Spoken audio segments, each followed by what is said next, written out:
आज के एपिसोड में हम देखेंगे कि जब भी एक व्यक्ति को अरेस्ट किया जाता है, अक्यूज को अरेस्ट किया जाता है, तो अरेस्ट करने के बाद कितनी देर उससे पुलिस पूछताछ कर सकती है, इंटरोगेट कर सकती है, और फिर उसके साथ क्या किया जाता है, कहाँ पर उसको पेश किया जाता है, कोर्ट में पेश किया जाता है, मजिस्ट्रेट के सामने किया जाता है या जज के सामने किया जाता है, और पेश करने के बाद उस कोर्ट के पास क्या क्या ऑप्शंस होते हैं, वो सारा कुछ हम डिटेल में करेंगे। तो सबसे पहले हम एक चीज देखते हैं। देखिए, मान लीजिए किसी को अरेस्ट कर लिया गया है, ठीक है, तो अब सवाल ये उठता है कि ये पुलिस कस्टडी में कितने समय रहेगा। ठीक है, ये पुलिस की कस्टडी में कितने समय रहेगा, इसका जवाब ढूंढने के लिए हमें जाना पड़ेगा कॉन्स्टिट्यूशन में, क्योंकि कॉन्स्टिट्यूशन ने अक्यूज्ड को कुछ कॉन्स्टिट्यूशनल सेफगार्ड दिए हैं, कुछ तो सीधा अक्यूज्ड को दिए हैं, ऐसे व्यक्ति को जिसको अरेस्ट किया जा रहा है, और कुछ उसने एज अ कंप्लीट स्ट्रक्चर हर व्यक्ति को दिए हैं।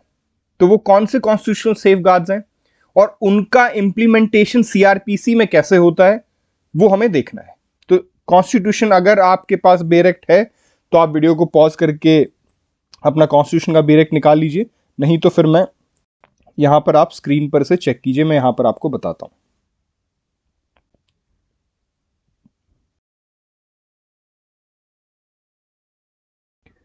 एक सेकेंड, आप निकालिए आर्टिकल 21। देखिए आर्टिकल 21 क्या कहता है, protection of life and personal liberty. ठीक है, article 21 protection of life and personal liberty के बारे में बात कर रहा है। Okay, this is the heading. No person shall be deprived of his life or personal liberty except according to the procedure established by law. अगर किसी व्यक्ति की पर्सनल लिबर्टी या लाइफ से आप उसे डिप्राइव कर रहे हैं तो आप सिर्फ और सिर्फ तब कर सकते हैं जब वो according to the procedure established by law हो। ठीक है, तो जब हम किसी को अरेस्ट करते हैं तो एक तरीके से हम उसे डिप्राइव कर रहे हैं ना उसकी पर्सनल लिबर्टी के से, तो उसकी पर्सनल लिबर्टी से हम उसे सिर्फ और सिर्फ तब डिप्राइव कर सकते हैं जब हम according to the procedure established by law चले। तो हमें देखना है कि प्रोसीजर एस्टेब्लिश्ड बाय लॉ क्या होगा, उसको हम आगे देखेंगे। चलिए और आगे चलते हैं। अब आइए आप आर्टिकल 22 पे। एक सेकेंड यार, आर्टिकल 22 क्या कहता है, और आर्टिकल 22 में भी आप आइए आर्टिकल 2 के क्लॉज 2 पर। ठीक है, देखिए क्या कहता है ये, every person who is arrested and detained shall be produced before the nearest magistrate within a period of 24 hours। हर वो व्यक्ति जिसको अरेस्ट किया गया है और डिटेन किया गया है उसको नियरेस्ट मजिस्ट्रेट के पास 24 घंटे में लेकर आना है। ठीक है, प्रोड्यूस करना है उसके नियरेस्ट मजिस्ट्रेट के पास 24 घंटे में, produce is the word, produce करना है। ठीक है, and the excluding the time necessary for the journey from the place of arrest to the court of the magistrate, and no such person shall be detained in custody beyond the said period without the authority of the magistrate। बहुत simple सी बात बोल रहा है, ये कह रहा है जो भी व्यक्ति अरेस्ट या डिटेन होगा, कोई भी व्यक्ति, ठीक है, वो 24 घंटे के अंदर मजिस्ट्रेट के पास पेश किया जाएगा। और अगर वो 24 घंटे से ज्यादा उसको अपने पास रखना है, पुलिस कस्टडी में रखना है किसी भी कारण से, वो कौन कौन से रीजंस होते हैं जिसमें पुलिस कस्टडी में रखा जाता है अक्यूज्ड को या अरेस्टेड पर्सन को, वो मैं अभी आपको बताऊंगा।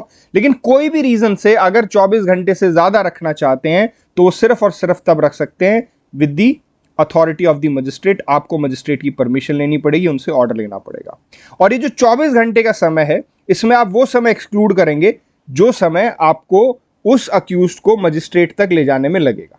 ठीक है, मान लीजिए आपने जो प्लेस ऑफ आपका अरेस्ट है और जो मजिस्ट्रेट के पास आप लेके जाएंगे, ठीक है, उसमें आपको 2 घंटे लगे जो नियरेस्ट मजिस्ट्रेट है, तो ये 2 घंटे 24 घंटे में से एक्सक्लूड हो जाएंगे। इन 2 घंटों को नहीं गिना जाएगा इस 24 घंटे को गिनने के लिए। ठीक है, तो हमने देखा कि कॉन्स्टिट्यूशन में अरेस्ट किए गए व्यक्ति के लिए क्या क्या सेफगार्ड है। तो एक तो बड़ा सेफगार्ड आर्टिकल 21 में, वो तो सबके लिए, सिर्फ अरेस्ट कर किए गए व्यक्ति के लिए नहीं, हो तो सबके लिए एक अम्ब्रेला सेफगार्ड उसे हम कह सकते हैं। ठीक है, वो क्या कहता है कि भैया अगर आप किसी की भी पर्सनल लिबर्टी से उसे डिप्राइव करते हैं तो आप सिर्फ और सिर्फ तब कर सकते हैं when it is according to the procedure established by law.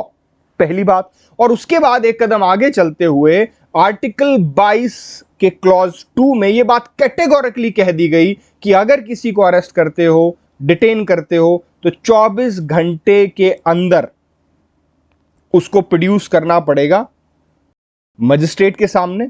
और अगर 24 घंटे से ज्यादा आप उसको अरेस्ट या डिटेन रखना चाहते हैं तो आपको मजिस्ट्रेट से ऑर्डर लेना पड़ेगा, और इस 24 घंटे में वो समय आप एक्सक्लूड कर देंगे जो समय आपको उसको वहां से ले जाने और लाने में लगा है। ठीक है, ये तो हो गया अपना कॉन्स्टिट्यूशन का मामला। अब आ जाइए वापस। ठीक है, तो कॉन्स्टिट्यूशन ने हमें आर्टिकल 21 और आर्टिकल 22 का क्लॉज 2, ये क्लियरली इन्होंने हमें एक सेफगार्ड दे दिया उस व्यक्ति को जो कि अरेस्ट हुआ है। ठीक है, अब इसका मैनिफेस्टेशन, मैंने क्या कहा था, हम पहले कॉन्स्टिट्यूशन पे जा रहे हैं, लेकिन इस आर्टिकल 21 और आर्टिकल 22 के क्लॉज 2 का मैनिफेस्टेशन हमें मिलता है section 57 of the criminal procedure code. ठीक है, वही बात सेक्शन 57 कह रहा है, क्योंकि मैंने कहा, क्या कहा, देखिए कॉन्स्टिट्यूशन एक तरीके का बड़ा अम्ब्रेला है।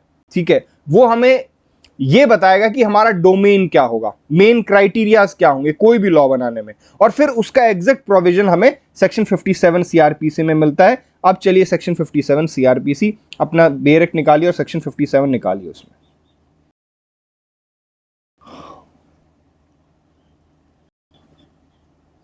सेक्शन 57 जी, सेक्शन 57 ये कहता है, आप साथ में से पढ़िएगा, मैं आपको मार्क कराऊंगा। ठीक है, चलिए 57 ये कहता है, person arrested not to be detain more than 24 hours. ठीक है, क्या कहता है, no police officer shall detain in custody a person arrested without warrant.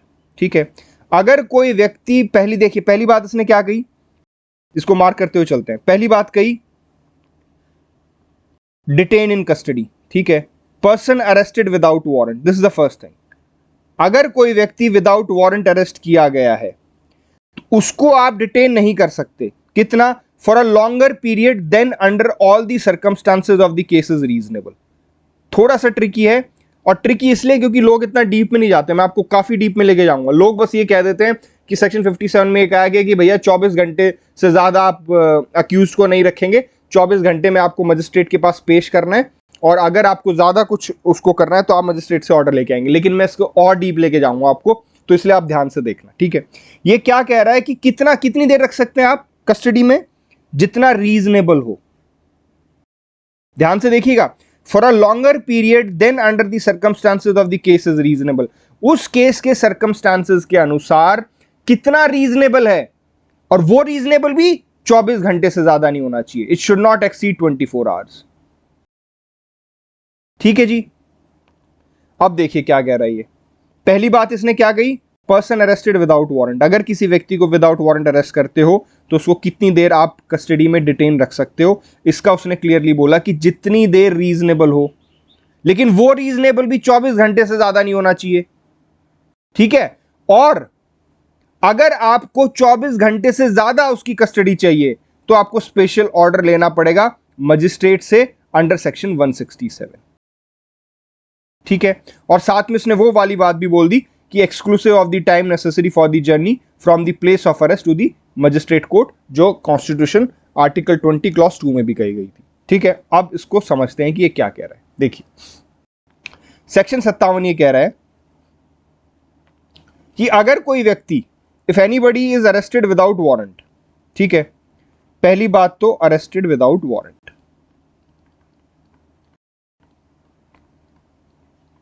ठीक है, how long can he B put in the police custody,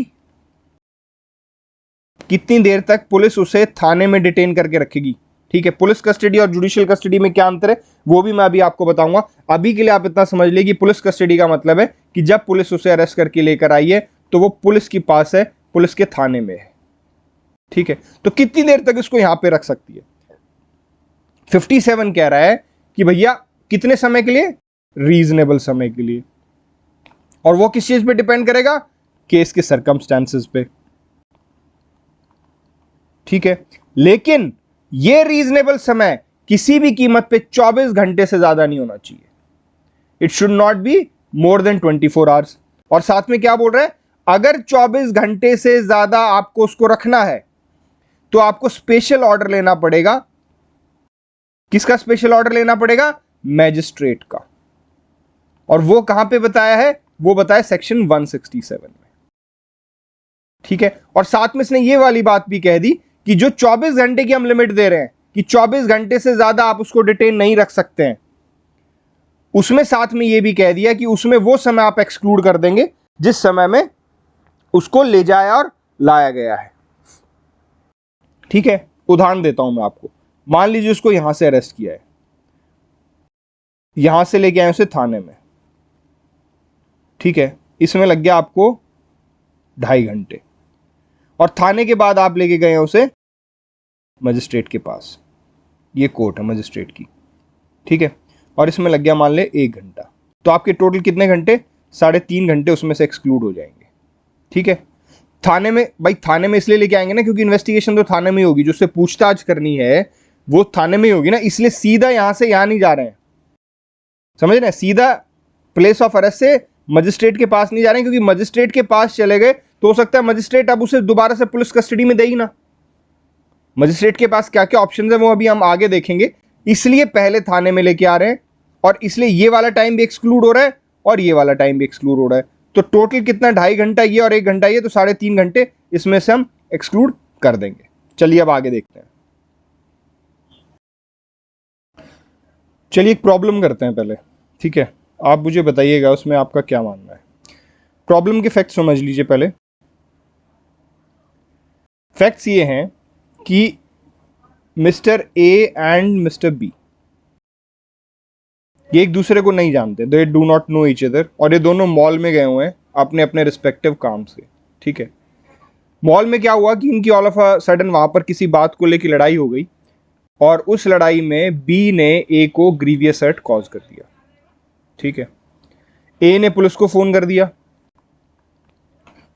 police भी by chance नजदीकी थी, पुलिस तभी वहां पर आ गई और पुलिस ने बी को अरेस्ट किया 11 AM, सुबह 11 बजे बी को अरेस्ट कर लिया, और साथ में ए को, जिसको चोट लगी थी, उसको मेडिकल एग्जामिनेशन के लिए हॉस्पिटल भेज दिया। ठीक है, अब हुआ क्या कि मेडिकल एग्जामिनेशन उसका चला है 2:30 बजे तक, because doctors were busy taking care of the Covid patients, और मतलब जो भी रीजन था, डॉक्टर नहीं था या लेट था या उस समय बहुत सारी भीड़ थी और भी मेडिकल एग्जामिनेशन पेंडिंग थे, कुल मिला के उसे लगभग 3.5 घंटे मेडिकल एग्जामिनेशन में लग गए। ठीक है, लेकिन ये मिस्टर जो बी थे, इनको पुलिस ने मजिस्ट्रेट के सामने पेश किया अगले दिन सुबह 10 बजे, 10 AM। ठीक है, पूरी रात इनको थाने में रखा और अगले दिन सुबह 10 बजे इनको मजिस्ट्रेट के सामने पेश कर दिया। अब मिस्टर बी जो है वो एडवोकेट है, वो इस बात से खफा है कि यार तुमने पूरी रात क्यों रखा मेरे को, मतलब थाने में तुमने पूरी रात मेरे को बैठा के रखा और उसके बाद तुम अगले दिन सुबह 10 बजे मुझे पेश कर रहे हो। तो वकील साहब ने क्या किया, जो इस मामले में अक्यूज्ड हैं, उन्होंने एक पेटिशन डाल दी for the compensation of illegal detention, कि भैया मेरे को इलीगली डिटेन करके रखा। ठीक है, तो अब इस मामले में क्या उनको कंपनसेशन मिलना चाहिए या नहीं मिलना चाहिए? I hope the facts are clear. मैं दोबारा से फैक्ट बता देता हूं। मॉल में है, पहले से एक दूसरे को नहीं जानते हैं, ये इंपॉर्टेंट बात है इसलिए मैं दोबारा बता रहा हूं, पहले से एक दूसरे को नहीं जानते हैं, मॉल में है, ए को चोट लगी है, ग्रीवियस इंजरीज है, ग्रीवियस हर्ट है। ठीक है, उसने पुलिस को फ़ोन किया, पुलिस तभी वहीं पर आ गई, उसने बी को अरेस्ट किया सुबह के 11 बजे। बी ए को उन्होंने मेडिकल एग्जामिनेशन के लिए भेज दिया, कितनी चोट लगी है कंफर्म हो जाए, ग्रीवियस हर्ट है या नहीं है। मेडिकल एग्जामिनेशन कंप्लीट हो गया 2:30 बजे, पुलिस के पास मेडिकल रिपोर्ट आ गई, हाँ जी ग्रीवियस इंजरी है, 2:30 बजे तक आ चुकी है। लेकिन पुलिस ने बी को, जिनको अरेस्ट किया गया है, अगले दिन सुबह 10 बजे मजिस्ट्रेट साहब के सामने पेश किया, जो हम कह रहे थे कि सेक्शन 57 की रिक्वायरमेंट है कि मजिस्ट्रेट के सामने आपको पेश करना है। ठीक है, अब जब पेश किया मजिस्ट्रेट के सामने, तो वकील साहब जो मिस्टर बी हैं, उन्होंने एप्लीकेशन लगाई कि मुझे कंपनसेशन चाहिए इस इलीगल डिटेंशन के लिए। तो अब देखते हैं कि उन्हें कंपनसेशन मिलना चाहिए या नहीं मिलना चाहिए, अपने फंडे अप्लाई करते हैं इस पर। ठीक है, देखिए हो क्या रहा है। पहली बात हमने क्या देखा, सेक्शन 57 ये कह रहा है कि मैक्सिमम टाइम, सेक्शन 57 ये कह रहा है कि मैक्सिमम टाइम जो कि दिया गया है वो है 24 आवर्स, लेकिन ये मैक्सिमम टाइम है, this is the maximum time. क्या मैक्सिमम टाइम हर केस में अप्लाई होगा, वो हमें देखना है। इससे पहले 24 घंटे से पहले वो एक चीज और बोल रहा है, वो क्या कह रहा है, रीजनेबल टाइम। और रीजनेबल टाइम कहां से पता चलेगा, facts and circumstances of the case, facts and circumstances of the case. तो 24 घंटे क्या है, पहली चीज देखनी है कि रीजनेबल टाइम, उस जो व्यक्ति अरेस्ट हुआ है उससे पूछताछ करने में, उससे इन्वेस्टिगेट करने में, उसका इंटरोगेशन करने में कितना रीजनेबल टाइम लग रहा है। भाई 1 घंटा लग रहा है, 2 लग रहे हैं, 3 लग रहे हैं, 5 घंटे लग रहे हैं, कितना समय लग रहा है, जितना रीजनेबल टाइम लगे सिर्फ उतनी देर तक आप उसको थाने में डिटेन करके रख सकते हो अकॉर्डिंग टू सेक्शन 57। लेकिन अब मान लीजिए 36 घंटे लग रहे हैं, तो ये भी अलाउड नहीं है। मैक्सिमम कितना बोल दिया उन्होंने, मैक्सिमम 24, और मिनिमम कितना, रीजनेबल टाइम। तो इसका मतलब यह है कि सेक्शन 57 ये नहीं कहता कि हर मामले में हमें 24 घंटे ही देखना है, कि हर मामले में हम मैक्सिमम टाइम अप्लाई कर दें, कि जैसे ही अक्यूज को अरेस्ट किया तो मैक्सिमम टाइम अप्लाई कर दो। मान लो उसको थाने में लेके गए, इन्वेस्टिगेशन इंटरोगेशन इस तरीके की थी, 1 घंटे में पूरी हो गई, लेकिन फिर भी उसको पूरे दिन पूरी रात बिठा के रखा, अगले दिन उसको पेश कर रहे हो, तो क्या ये किया जा सकता है, नहीं किया जा सकता। क्यों, क्योंकि रीजनेबल टाइम, मैंने बार बार बोल रहा हूं कि कितनी देर के लिए आप उसको डिटेन रख सकते हो, रीजनेबल टाइम, और ये रीजनेबल टाइम की मैक्सिमम लिमिट 24 आवर्स है। ठीक है, और यही रीजन है कि आप मजिस्ट्रेट जो है वो 24 घंटे का मजिस्ट्रेट बोला जाता है।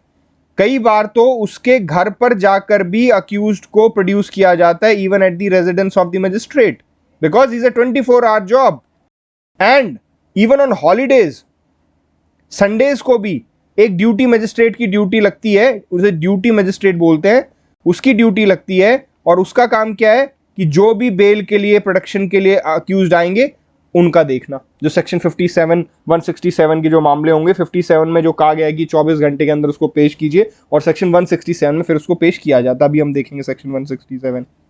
ठीक है, तो इसमें अब हम देखते हैं कि भैया इसमें लॉजिकल क्या था। अब हम आते हैं, देखो मैंने आपको बोला ये पहले से एक दूसरे को नहीं जानते, पहला फैक्ट जो हमें ध्यान रखना है। दूसरी बात, मॉल में इनकी ऑल ऑफ अ सडन लड़ाई हुई है।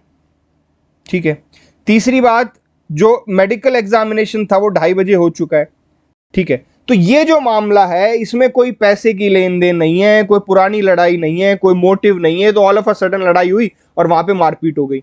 तो ज्यादा से ज्यादा इसमें पूछताछ क्या होगी कि भाई कैसे हुआ, क्या हुआ, और ये मेडिकल एग्जामिनेशन की इंपॉर्टेंस है। मेडिकल एग्जामिनेशन की इंपॉर्टेंस इसलिए क्योंकि इसी से तय होगा कि ये हार्ट है या ग्रीवियस हर्ट है, क्योंकि इंजरीज के हिसाब से ही तय होगा कि ग्रीवियस हर्ट है या हार्ट है। ठीक है, तो आप एक चीज सोचिए, जब 2:30 बजे क्लियर हो गया था कि ये ग्रीवियस हर्ट है, भाई मेडिकल एग्जामिनेशन आ चुका था कि ग्रीवियस हर्ट है, और उससे कुछ पूछताछ इस मामले में, मैं बार बार कह रहा हूं particular facts and circumstances of that particular case, इस मामले में और क्या पूछताछ करेंगे आप उससे। भाई मान लीजिए पहले का कोई विवाद होता तो आप उसका मोटिव ढूंढने की कोशिश करते कि भाई इस मोटिव के कारण इनकी लड़ाई हुई, या ये मान लीजिए कोई पैसे के लेन देन के लिए लड़ाई होती तो आप उसको ढूंढने की कोशिश करते, आप कुछ तो ढूंढने की कोशिश करते, कुछ तो आप इंटरोगेट करने के बाद उससे पता करते कि क्या इसमें आपकी इन्वेस्टिगेशन में आपको मदद मिल सकती है। लेकिन इस मामले में तो ऑल ऑफ अ सडन लड़ाई हुई है, वो एक दूसरे को जानते भी नहीं है, खुद ए बोल रहा है कि जी मैं तो इसको नहीं जानता, ये भी मुझे नहीं जानता। ठीक है, उसके बाद भी जब 2:30 बजे आपकी इन्वेस्टिगेशन खत्म हो सकती थी, देखिए रीजनेबल टाइम इसमें क्या है, इसमें रीजनेबल टाइम है 2:30 बजे तक, क्योंकि 2:30 बजे तक आपको कंफर्म हो गया था कि हाँ ये ग्रीवियस हर्ट का मामला है, और अक्यूज्ड बी से कुछ ज्यादा कुछ पूछताछ बची नहीं थी, तो आप उसको 2:30 बजे के बाद मजिस्ट्रेट साहब के सामने पेश कर सकते थे। लेकिन आपने क्या किया, आपने अगले दिन सुबह किया। सोचिए दिन में 2:30 बजे, और उसके बाद शाम को पूरी रात उसको बैठा के रखा, और अगले दिन सुबह 10 बजे किया। अब ये 10 बजे बेशक 24 घंटे के दायरे में आ रहा है, भाई 11 बजे अरेस्ट किया था उसको, अगले दिन सुबह 10 बजे उसको पेश कर रहे हैं, ठीक है ये 24 घंटे के दायरे में आ रहा है। लेकिन मैंने आपको क्या बताया, सिर्फ 24 घंटे क्राइटेरिया नहीं है, पहला क्राइटेरिया है रीजनेबल टाइम। उस रीजनेबल टाइम की लिमिट 24 घंटे है, और उसके बाद अगर आपको उसको रखना है फिर आपको परमिशन ऑफ दी मजिस्ट्रेट लेनी पड़ेगी, मजिस्ट्रेट का ऑर्डर लेना पड़ेगा जो मिलता है आपको सेक्शन 167 में। वो कौन से ऑर्डर होते हैं, कैसे मिलते हैं, वो अभी हम देखेंगे। ठीक है, तो I hope this is clear. तो इस मामले में according to me, see there can be a difference of opinion because law is like that only. मेरा मानना यह है इस मामले में कि यहां पर the petitioner, the accused who has been arrested and in this case as a victim, he will get the compensation for illegal detention. In fact, High Court, Bombay High Court ने तो I'll share the name of the judgment, शरीफ भाई versus Abdul Razzaq 1961। लिखने की जरूरत नहीं है, मैंने notes में दे दी है और आपको याद भी नहीं करनी है ये। This is not very important for the exam point of view, I have just written it for your knowledge. Bombay high court ने यहां तक कह दिया था कि अगर पुलिस ऑफिसर उस व्यक्ति को जिसको अरेस्ट किया है, अगर उसको मजिस्ट्रेट के सामने पेश नहीं कर रहे हैं 24 घंटे के अंदर, मान लीजिए मैक्सिमम लिमिट तो 24 घंटे, अगर 24 घंटे के अंदर पेश नहीं कर रहे हैं तो वो रॉन्गफुल डिटेंशन के लिए भी लायबल होंगे। जो रॉन्गफुल डिटेंशन जो आईपीसी में ऑफेंस बनता है, आप पुलिस के ऊपर एफआईआर कर सकते हैं, आप पुलिस के ऊपर कंप्लेंट कर सकते हैं कि जी मुझे रॉन्गफुल डिटेन करके इन्होंने रखा है। तो I hope this is clear now. The concept is, first thing, he can be detained for a reasonable time. Reasonable time shall not exceed 24 hours. If more than 24 hours required for investigation interrogation, तो भैया magistrate की permission. और magistrate की permission कहां से मिलेगी? Section 167 में मिलेगी। कौन सा मजिस्ट्रेट देगा, क्या होगा, कैसे होगा, वो अभी हम देखेंगे। ठीक है, मैं बिल्कुल बेसिक सी बात करता हूं। आपके मन में आ रहा होगा कि यार इंटरोगेशन इन्वेस्टिगेशन मतलब क्या, कौन अक्यूज से तुम पूछना क्या चाहते हो? ठीक है, देखिए अलग अलग मामले देखते हैं। मान लीजिए मर्डर का मामला है, ठीक है, आपने ए को उठा लिया, ये अक्यूज्ड है, उठा लिया मतलब सॉरी अरेस्ट कर लिया, I should not be speaking this language, ठीक है तो मतलब उसे अरेस्ट कर लिया। अब अरेस्ट कर लिया तो भैया क्या हुआ कि आप उसे थाने में ले गए। अब अरेस्ट का पर्पस क्या है कि आप उससे इन्वेस्टिगेट करना चाहते हैं, आप उससे पूछताछ करना चाहते हैं, तभी तो आपको सच्चाई पता चलेगी। अब आप अक्यूज से ये पूछना चाहते हैं भाई तूने मारा है नहीं मारा, और वो जाते ही तो बताएगा नहीं कि हाँ जी मैं नहीं मारा है, वो तो ये कहेगा मैंने नहीं मारा। फिर आप उससे पूछना चाहते हैं भाई तेरा वेपन कहाँ पर है, जिस वेपन से तूने मारा है वो कहाँ छुपा है, वो ऐसे तो आसानी से तो बताएगा नहीं, लगातार उससे सवाल पूछने पड़ेंगे। ठीक है, अलग अलग क्वेश्चन पूछने पड़ेंगे, तेरा मोटिव क्या था, उस समय कहां था, उसके बाद तू कहां गया, मतलब पूरी पिक्चर एक पुलिस अपने इन्वेस्टिगेशन में तैयार करेगी ताकि उसको आगे जाके प्रोसिक्यूशन में मदद मिल सके। अगर उसके पास कंप्लीट पिक्चर है कि भाई क्यों मारा, किस चीज से मारा, उसके बाद क्या किया, हथियार को कहां पर छुपाया, एक तरीके से वो अपने केस को मजबूत बनाने के लिए इन्वेस्टिगेट कर रहा है ताकि उसको आगे से आगे जो कड़ियां हैं उस केस की वो कड़ियां जुड़ती चली जाएं और इन्वेस्टिगेशन पूरी होकर वो चालान पेश कर दे। ठीक है, उदाहरण के तौर पे मान लीजिए इकोनॉमिक ऑफेंसेस हैं, ये तो मैंने मर्डर का बताया, इकोनॉमिक ऑफेंसेस हैं।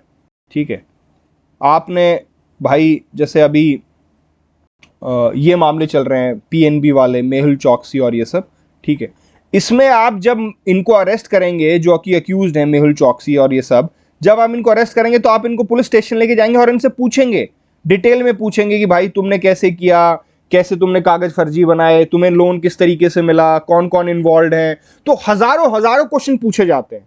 इकोनॉमिक ऑफेंसेस में तो खासकर हजारों हजारों क्वेश्चन पूछे जाते हैं। तो that is not feasible in a day, वो 24 घंटे में पॉसिबल ही नहीं है। अभी जो हमने केस किया वो सिंपल सा केस था, ग्रीवियस हर्ट का केस था भाई। ठीक है, सिर्फ उसने चोट मारी, पहले से जानता नहीं था, कोई मोटिव नहीं था, कोई एक्सटॉर्शन नहीं था, कोई जोर जबरदस्ती नहीं थी, किसी भी तरीके का कोई मामला है, सिंपल सा मामला था, दो आदमियों की लड़ाई होगी, उसने ग्रीवियस हर्ट कर दिया। इन्वेस्टिगेशन क्या करोगे उसमें आप? ठीक है, मतलब इन्वेस्टिगेशन करोगे लेकिन अक्यूज से क्या इंटरोगेट करोगे? ना तो कोई वेपन आपको रिकवर करना है, ना आपको मोटिव ढूंढना है ताकि आप मोटिव को बाद में लिंक कर दें। आपको अक्यूज से इंटरोगेट करने के लिए तो कुछ ज्यादा नहीं है ना, तो वो 24 घंटे नहीं, रीजनेबल टाइम देखा जाएगा। लेकिन अभी जैसे मैंने बताया कि ये लिमिट आगे भी बढ़ानी पड़ती है, 24 घंटे से ज्यादा ही बढ़ानी पड़ती है, क्योंकि पुलिस अपने सवाल जवाब करना चाहती है। ठीक है, तो अब देखिए हुआ क्या, अरेस्ट कर लिया अक्यूज्ड को, थाने में ले आए, उससे पूछताछ कर रहे हैं। अब ये पूछताछ 24 घंटे में पूरी नहीं हो रही। This investigation can not be completed with in 24 hours, जो कि टाइम सेक्शन 57 में दिया है। 57 में कहा है कि भाई 24 घंटे से ज्यादा नहीं रखोगे आप उसको अपने पास। आपको अगर उसके बाद भी आपको रखना है तो आपको मजिस्ट्रेट का ऑर्डर लेना पड़ेगा। तो भैया अब आपकी इन्वेस्टिगेशन जो है वो पूरी नहीं हो रही, अब आप क्या करोगे, मजिस्ट्रेट साहब का ऑर्डर लोगे। ठीक है, वो ऑर्डर आपको कहां पे मिलेगा, वो ऑर्डर आपको मिलेगा सेक्शन 167 में। ठीक है, सेक्शन 167 में जाने से पहले हम कुछ और एक दो बेसिक चीजें करते हैं। इसमें हम सबसे पहले देखते हैं ट्रांजिट रिमांड क्या होता है। ठीक है, आपने इसको न्यूज में सुना होगा काफी, ट्रांजिट रिमांड। ये बेसिक नॉमेनक्लेचर है जो हमें आना चाहिए इससे पहले हम सेक्शन 167 में एंटर करें। ट्रांजिट रिमांड क्या होता है, देखिए क्या होता है कि मान ली दिल्ली पुलिस किसी केस में इन्वेस्टिगेट कर रही है और इन्वेस्टिगेशन कर रही है तो उसे लगा कि आंध्र प्रदेश का व्यक्ति अक्यूज्ड है, तो पुलिस आंध्र प्रदेश गई उसे अरेस्ट करने के लिए। अब जब आंध्र प्रदेश के व्यक्ति को पुलिस अरेस्ट करके लाएगी तो उसके सेफगार्ड के लिए कोर्ट्स ने एक नया कॉन्सेप्ट निकाला जिसको हम बोलते हैं ट्रांजिट रिमांड। ये सीआरपीसी में कहीं भी नहीं दिया गया है, लेकिन अगर इजेंस इसकी देखें तो इसकी इजेंस सेक्शन 167 में भी आती है और आर्टिकल 22 क्लॉज 2 में भी आती है। कैसे आती है वो मैं बताता हूं। दोनों सेक्शन 167 भी और आर्टिकल 22 भी, दोनों क्या कहते हैं कि नियरेस्ट जुडिशियल मजिस्ट्रेट के पास आपको लेके जाना है। ठीक है, शब्द यूज किया गया नियरेस्ट। आर्टिकल 22 क्लॉज 2 ये कहता है कि जब भी आप अरेस्ट करेंगे उसको नियरेस्ट जुडिशियल मजिस्ट्रेट के पास लेके जाओ। अब नियरेस्ट जो जुडिशियल मजिस्ट्रेट है इस मामले में तो आंध्र प्रदेश से पकड़ा है, तो आंध्र प्रदेश का जो लोकल मजिस्ट्रेट को तो नियरेस्ट जुडिशियल मजिस्ट्रेट मानेंगे ना। ऐसा तो है नहीं कि उसको अरेस्ट करो और फिर उसको दिल्ली पुलिस अपने यहां पर लेके आए और अपने यहां के मजिस्ट्रेट के सामने पेश करे, तो फिर तो ये नियरेस्ट जुडिशियल मजिस्ट्रेट रिडंडेंट हो गया ना। हालांकि साथ में यह भी कहा गया कि इस टाइम को एक्सक्लूड कर देंगे जो टाइम ट्रैवल के लिए लगेगा, लेकिन ये तब कहा गया कि जब नियरेस्ट जुडिशियल मजिस्ट्रेट ही काफी दूर हो। लेकिन अगर नियरेस्ट जुडिशियल मजिस्ट्रेट नजदीक है तो भाई सबसे पहले आप वहां पर उसको पेश करो। उदाहरण के तौर पे अगर आंध्र प्रदेश में अरेस्ट किया गया है तो अरेस्ट करने के बाद जो नियरेस्ट जुडिशियल मजिस्ट्रेट है उसके पास आप उसको लेके जाएंगे। अब नियरेस्ट जुडिशियल मजिस्ट्रेट क्या करेंगे, नियरेस्ट जुडिशियल मजिस्ट्रेट उनको देंगे transit remand order. Transit remand order, remand होता है कस्टडी। इसका क्या मतलब है, इसका मतलब यह है कि हम आपको पुलिस को इस व्यक्ति की कस्टडी दे रहे हैं for what, for the transit to other state, दूसरे स्टेट में ले जाने के लिए। लेकिन इसके अलग ये दो तीन पर्पज और सॉल्व करता है। देखिए क्या सॉल्व करेगा। मान लीजिए अक्यूज्ड ए हैं, उनको आंध्र प्रदेश से पकड़ा है। अब इस व्यक्ति को मान लीजिए हिंदी भी नहीं आती, ठीक है, कुछ भी नहीं पता, और अब इसको जाना है दिल्ली जहां पर इसका कोई जानकार नहीं है। दिल्ली पुलिस इसे दिल्ली लेके जाएगी, एक स्टेट से ये दूसरे स्टेट जाएगा। तो इसको आंध्र प्रदेश से उन्होंने अरेस्ट किया। जैसा मैंने बताया ट्रांजिट रिमांड लेने के लिए जो नियरेस्ट जुडिशियल मजिस्ट्रेट है उसके सामने इसको पेश कर दिया। तो नियरेस्ट जुडिशियल मजिस्ट्रेट क्या करेगा, पहले ये देखेगा कि भैया तुम्हारे पास इसको अथॉरिटी थी आपको इसको अरेस्ट करने की। यार किसी भी व्यक्ति को तुम एक स्टेट से दूसरे स्टेट उठा के लेके जा रहे हो, क्या तुम्हारे पास अथॉरिटी थी। अथॉरिटी के लिए वो क्या देखेगा, भाई कोई वारंट हो, वारंट नहीं है तो उसके अगेंस्ट कोई इन्वेस्टिगेशन चल रही हो, उस इन्वेस्टिगेशन की आपके पास केस डायरी होनी चाहिए कि देखिए जनाब ये एफआईआर कटी थी उसमें हम इसकी तलाश कर रहे थे, और दूसरे डॉक्यूमेंट्स होने चाहिए। दूसरा वो चेक करेगा कि जो उसका अरेस्ट हुआ है वो लीगली हुआ है या नहीं हुआ। तो ये सारे सेफगार्ड होने के बाद कि हाँ भैया इस मामले में इस व्यक्ति की तलाश पुलिस कर रही थी, ये इन्वेस्टिगेशन का हिस्सा होना चाहिए, इसको बाकायदा लीगली अरेस्ट किया गया है, कोई इससे जितने भी अरेस्ट के सेफगार्ड्स हैं जो कि हम अरेस्ट के चैप्टर में करेंगे वो सारे सेफगार्ड्स पूरे किए गए, तब मिस्टर ए को अरेस्ट किया गया। तो जुडिशियल मजिस्ट्रेट पुलिस को इसका ट्रांजिट रिमांड दे देंगे कि भैया वो कस्टडी जो कि इसको एक स्टेट से दूसरे स्टेट में ले जाने के लिए जरूरी है। ठीक है, उसके बाद फिर वो उसको दिल्ली ले आएंगे। आई होप दिस इज क्लियर। अगला कॉन्सेप्ट समझते हैं। 167 में जाने से पहले हमें दो तीन कॉन्सेप्ट हमारे फंडे इसको लेके क्लियर होने चाहिए। देखिए हम बोल रहे हैं जुडिशियल पुलिस रिमांड, जो कि पुलिस कस्टडी भी कहा जाता है। जुडिशियल रिमांड, जिसको जुडिशियल कस्टडी भी कहते हैं। ठीक है जी, ये दोनों क्या होते हैं और इनके बीच का डिफरेंस क्या है? देखिए, पुलिस कस्टडी होती है when the person who has been arrested is in the custody of the police. ठीक है, उस दौरान उसको कहां पे रखा जाएगा? उसको पुलिस के पास रखा जाएगा, इसका मतलब उसको लॉकअप में रखा जाएगा। मैं बताता हूं आपको, एक सेकेंड यार, ये पेन खा गया, ये रहा, एक सेकेंड,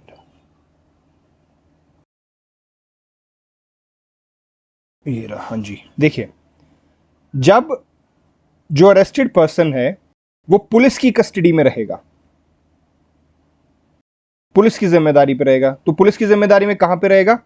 थाने में लॉकअप्स होते हैं, उसको वहां पे रखा जाएगा। ठीक है, और जब जुडिशियल कस्टडी होगी तो उसे कहां पे भेजा जाएगा? उसको जो जेल होती है। ठीक है, मान लीजिए तिलक नगर की पुलिस है और उस तिलक नगर की पुलिस ने उसका पुलिस कस्टडी मजिस्ट्रेट से ली है, तो उसको कहां पे रखा जाएगा? जो तिलक नगर थाना है उसके लॉकअप में रखा जाएगा। ठीक है, और अगर उसको मजिस्ट्रेट साहब ने पुलिस कस्टडी नहीं दी कि नहीं भैया मैं पुलिस कस्टडी नहीं दूंगा, मैं तो जुडिशियल कस्टडी दूंगा, तो उसको कहां लेके जाएगा? तिहाड़ जेल में। देखिए फर्क समझिए दोनों, ये जो तिहाड़ जेल है यहां पे पुलिस का कोई इंटरफेरेंस नहीं है। Police can not go and interrogate with the arrested person. नहीं, अगर उसको अक्यूज से, अरेस्टेड पर्सन से इंटेरोगेट करना है तो उसको पहले मजिस्ट्रेट से परमिशन लेनी पड़ेगी। ठीक है, लेकिन अगर वो पुलिस कस्टडी में है तो वो कहां पर है? लॉकअप में। पुलिस को किसी से कोई परमिशन लेने की जरूरत नहीं है, सीधा लॉकअप खोला, उससे इंटरोगेशन शुरू, उससे सवाल जवाब शुरू, चाहे उसे लगातार 24 घंटे सवाल जवाब कर लो। ठीक है, लेकिन अगर वो जुडिशियल कस्टडी में तो वो कहां पर है? वो फिर लॉकअप में नहीं है, वो जेल में है, और जेल में है तो अगर आप उसको सवाल जवाब करना है तो फिर आपको पहले मजिस्ट्रेट से परमिशन लेनी पड़ेगी जी, उससे सवाल जवाब हमें करना है, इन्वेस्टिगेशन करनी है, इंटरोगेशन करना है। ठीक है, तो this is the difference between police custody and judicial custody. चलिए अब आगे चलते हैं।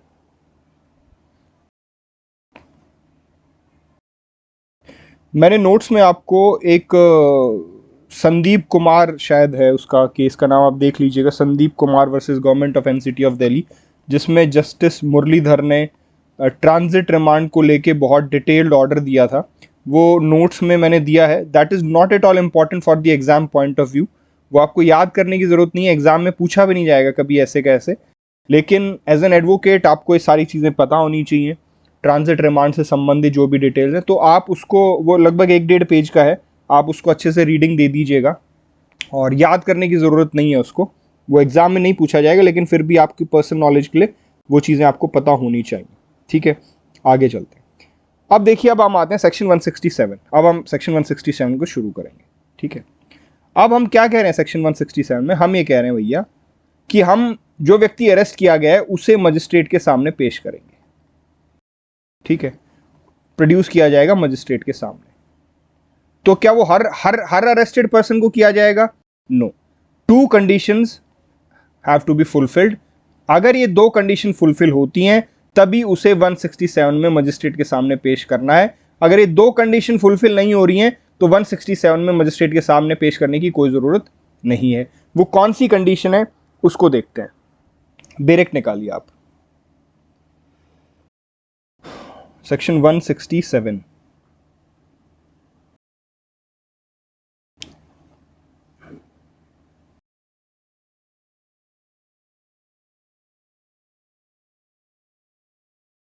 देखिए, क्लॉज 1 पढ़ते हैं हम। Whenever any person is arrested and detained in custody and it appears that the investigation cannot be completed within the period of 24 hours fixed by section 57। ये पहली रिक्वायरमेंट है। मैंने कहा ना 2 कंडीशन। पहली कंडीशन क्या है? It appears that the investigation cannot be completed within the period of 24 hours as fixed by section 57। Investigating officer को ये लगे कि भैया जो 24 घंटे का हमें टाइम दिया गया था इन्वेस्टिगेशन खत्म करने का, सेक्शन 57 में दिया गया था, उस टाइम पीरियड में इन्वेस्टिगेशन खत्म नहीं हो पाएगी, can not be completed. This is the first condition. ठीक है, दूसरी कंडीशन क्या है? यहां से शुरू होती है दूसरी, this is the second condition. And there are grounds for believing that the accusation or information is well founded. इसका क्या मतलब है? कि पुलिस के पास जो आईओ है, जो इन्वेस्टिगेट कर रहे हैं, उनके पास ग्राउंड है कि जो इंफॉर्मेशन जो मिली है, जो वो मान के चल रहे हैं अक्यूज के अगेंस्ट, उस इंफॉर्मेशन में दम है, there is a prima facie case against the accused. जो अक्यूजेशन और जो इंफॉर्मेशन उनके पास है वो वेल फाउंडेड है एंड उस पर भरोसा किया जा सकता है, उसमें आगे तफ्तीश होनी चाहिए। इसलिए ये दोनों जब क्राइटेरिया पूरे हो जाएंगे तब हम अक्यूज को सेक्शन 167 में मजिस्ट्रेट के सामने पेश कर देंगे। मैं दोबारा बोलता हूं, पहला क्या? पहला ये कि आईओ को लगे कि भैया इन्वेस्टिगेशन 24 घंटे में कंप्लीट नहीं हो सकती है, और दूसरा there is a prima facie case against the accuse, जिसका मतलब है कि there are grounds for believing that the accusation or information is well founded. उसके पास ग्राउंड है ये बिलीव करने के कि अक्यूजेशन, जो आरोप लगा है और जो इंफॉर्मेशन मिल रही है उसके अगेंस्ट, वो वेल फाउंडेड है, उसमें दम है। जब ये दोनों कंडीशन पूरी हो जाएंगी तो हम उसको सेक्शन 167 में मजिस्ट्रेट के सामने पेश कर देंगे। ठीक है जी। और मजिस्ट्रेट के सामने जब उसे पेश करेंगे तो साथ में क्या करेंगे वो भी हम देख लेते हैं। I just change the colour ताकि आपको कंफ्यूजन ना हो। Let's take green colour. ठीक है, आगे पढ़ते हैं। ऑफिसर इंचार्ज, ये छोड़ दीजिए, दोबारा बाद में कराऊंगा। ये देखिए, shall forthwith transmit to the nearest judicial magistrate. क्या भेजा जाएगा? Shall forthwith transmit to the nearest judicial magistrate a copy of the entries in the diary hereinafter prescribed relating to the case and at the same time forward the accused to such magistrate. जब आप section 167 में accused को magistrate के पास produce कर रहे हैं, तो एक तो आपको अक्यूज्ड को प्रोड्यूस करना है, दूसरा उस केस से संबंधित केस डायरी की कॉपी भी आप साथ में लेके जाएंगे। इसका क्या पर्पस है? केस डायरी की कॉपी क्यों लेके जा रहे हैं भाई? केस डायरी देख के ही मजिस्ट्रेट को अंदाजा होगा कि मामला क्या है, क्या एफआईआर आई थी, क्या आरोप है, अरेस्ट कहां से किया गया है, ये व्यक्ति कौन है, जितनी भी डिटेल्स होंगी वो केस डायरी में होगी। तो उस केस डायरी से ही मजिस्ट्रेट मन बनाएगा कि इसमें मैं आगे चल के क्या ऑर्डर दूं, और इसमें मैं आगे चल के इसको पुलिस कस्टडी दूं या जुडिशियल कस्टडी दूं, या दोनों में से कोई भी ना दूं। तो ये बात आपको ध्यान रखनी है, जब 167 में अक्यूज्ड के साथ आपको केस डायरी भी मजिस्ट्रेट के पास लेकर जानी है। चलिए आगे चलते हैं। अभी जब मैंने आपको वो बताया था पुलिस कस्टडी और जुडिशियल कस्टडी, तो उसमें और एक दो क्राइटेरियाज हैं जो हमें देख लेने चाहिए। देखिए उसमें क्या होता है, जस्ट अ सेकेंड जी, चल रहा है, हाँ जी। देखिए, जब हम अक्यूज्ड को, अरेस्टेड पर्सन को 167 में पेश करते हैं, ठीक है, तो दो तरीके की कस्टडी पॉसिबल है, एक तो पुलिस कस्टडी और एक जुडिशियल कस्टडी।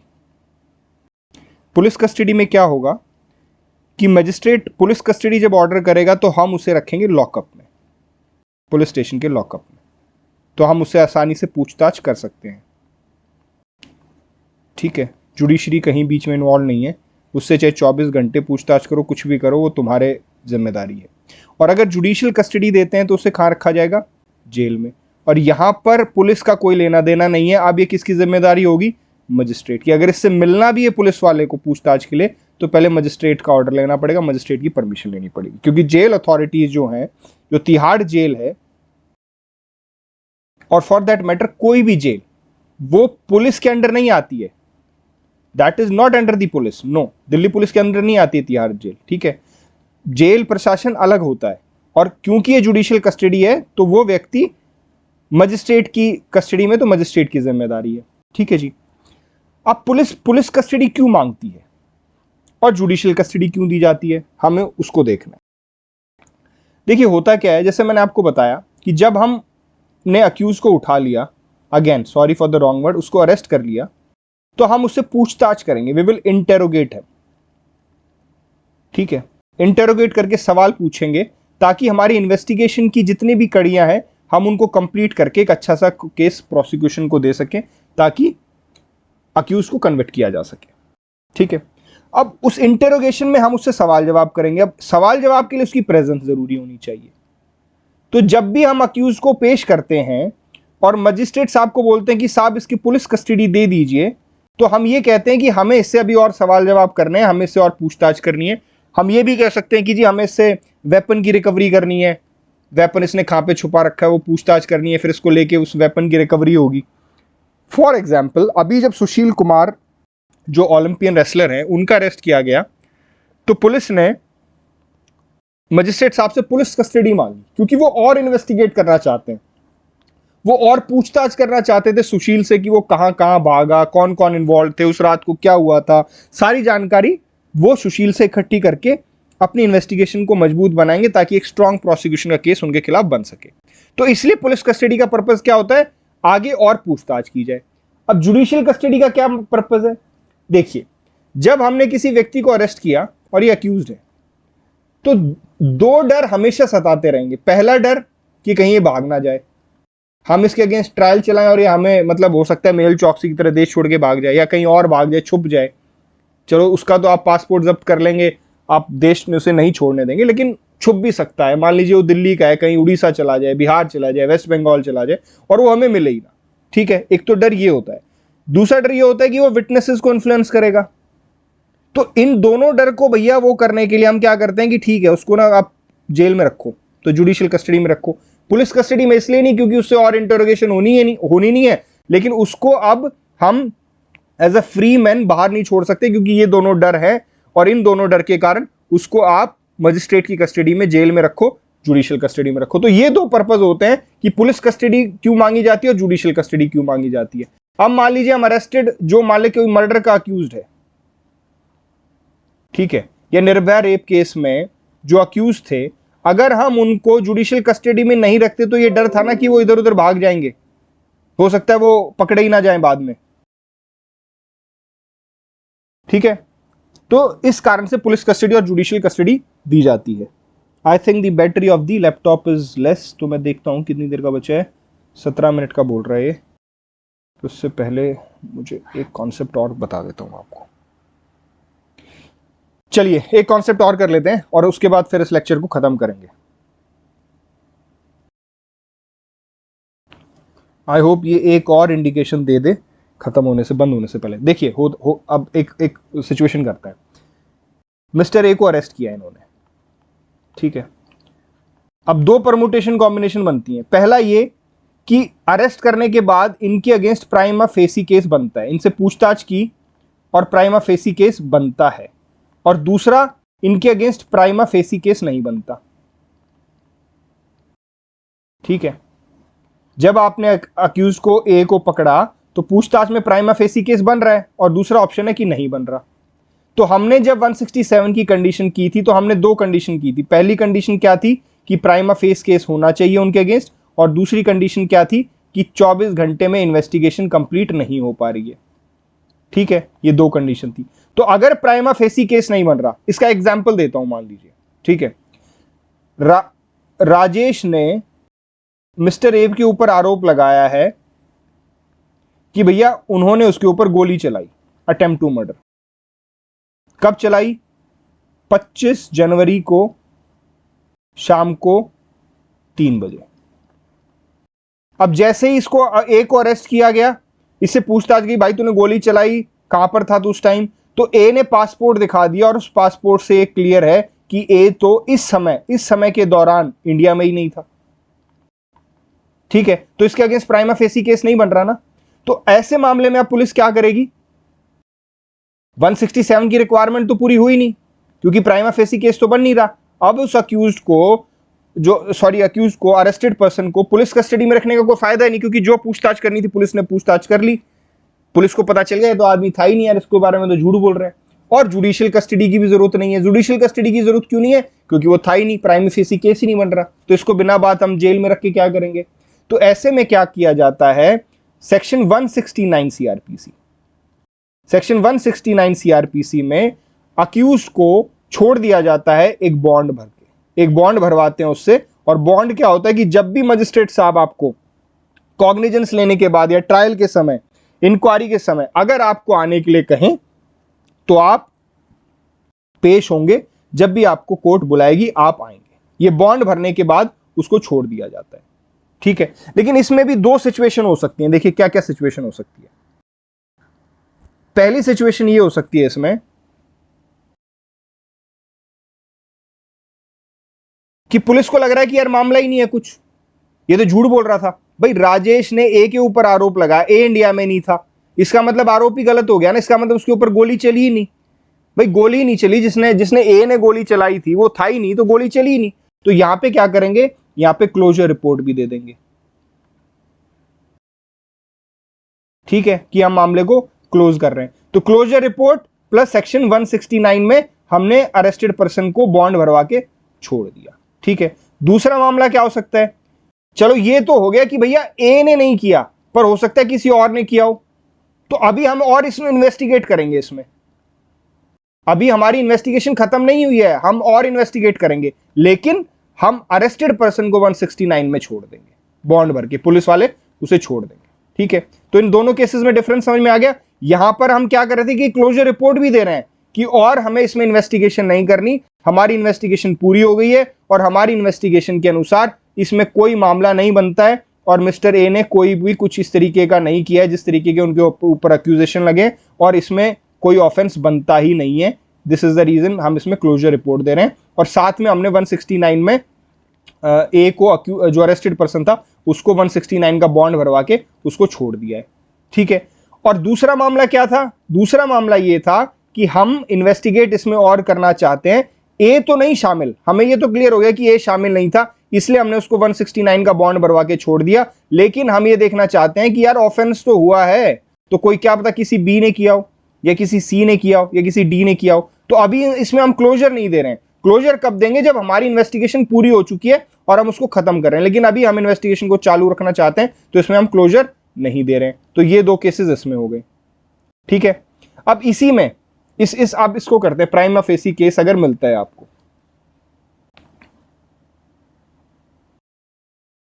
देखिए पहला हमने देख लिया कि प्राइमा फेसी केस बना ही नहीं, अब दूसरा है प्राइमा फेसी केस है, मतलब उससे पूछताछ करने के बाद लग रहा है पुलिस को कि हाँ ये इसके अगेंस्ट मामला बन सकता है, एक्यूजेशन में दम है, जो इसके ऊपर एलिगेशन लगे हैं उनमें दम है। तो अब क्या करेगी पुलिस, देखो इसमें भी हम तीन वो निकाल सकते हैं कि तीन ऑप्शन हमारे पास है। पहला ऑप्शन कि हमारा जो इंटेरोगेशन था, जिसे हम इन्वेस्टिगेशन बोल रहे हैं, जिससे हम पूछताछ कर रहे हैं मिस्टर ए से, वो 24 घंटे में पूरा नहीं हुआ, तो हम क्या करेंगे, हम सेक्शन 167 में उसे मजिस्ट्रेट साहब के सामने पेश करेंगे और मजिस्ट्रेट साहब से क्या रिक्वेस्ट करेंगे कि जनाब हमें इसकी पुलिस कस्टडी दे दो, हमें इससे अभी पूछताछ करनी है, ठीक है। वो मजिस्ट्रेट का डिस्क्रिशन है, वो सारे कागज देखेगा कि केस क्या है, मामला क्या है, किस तरीके से अरेस्ट किया है, सब कुछ देखने के बाद वो उसका डिस्क्रिशन है कि वो पुलिस कस्टडी देता है या वो जुडिशियल कस्टडी देता है। लेकिन पुलिस वाले पुलिस कस्टडी मांगेंगे क्योंकि वो अभी उसे और पूछताछ करना चाहते हैं, ठीक है। तो पहली चीज तो ये होगी कि हम उससे इंटरोगेशन कर रहे हैं, 24 घंटे के अंदर हमारी इंटरोगेशन, हमारी इन्वेस्टिगेशन कंप्लीट नहीं हो पाई और हम उससे और पूछताछ करना चाहते हैं, तो जनाब हमें पुलिस कस्टडी इसकी दी जाए, ठीक है। अब देखते हैं दूसरा ऑप्शन। दूसरा ऑप्शन हम देखेंगे दूसरे कलर में, हमारे पास कलर्स की कमी नहीं है, सिर्फ मेरे कलर्स के टेस्ट थोड़े से खराब है, ठीक है।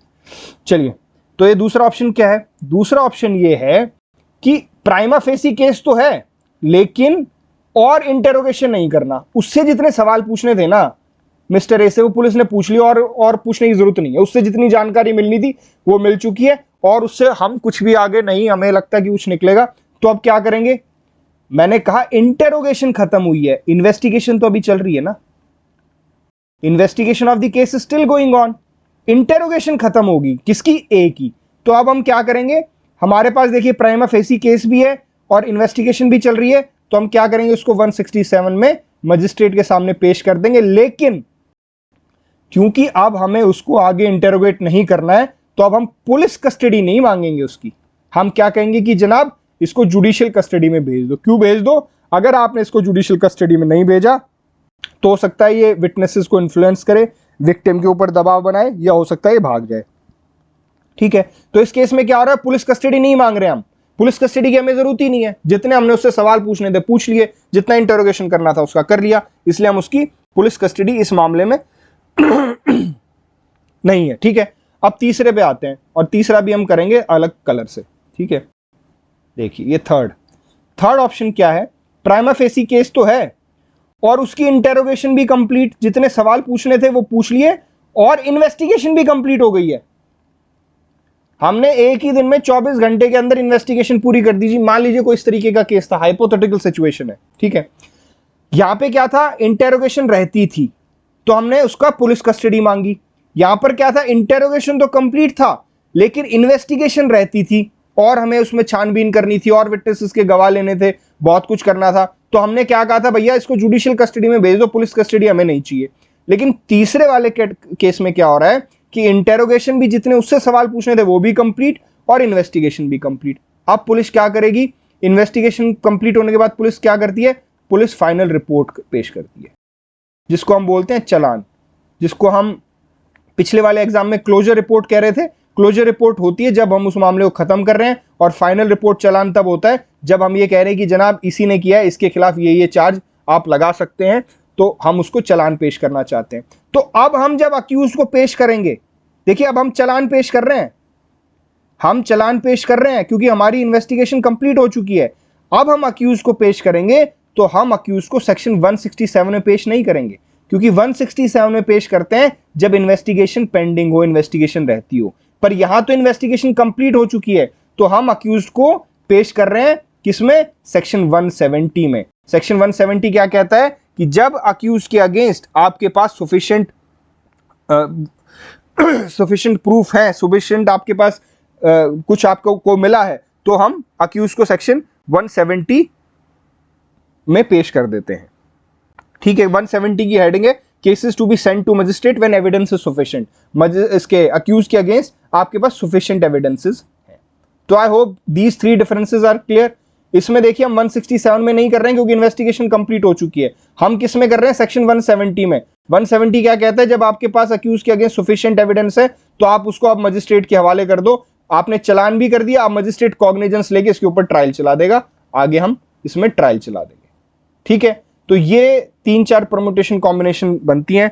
आई होप दिस इज क्लियर, और बाकी हम करेंगे अगले एपिसोड में, because the battery is quite less and even the class has become gone very long. तो मिलते हैं अगले एपिसोड में। Thank you.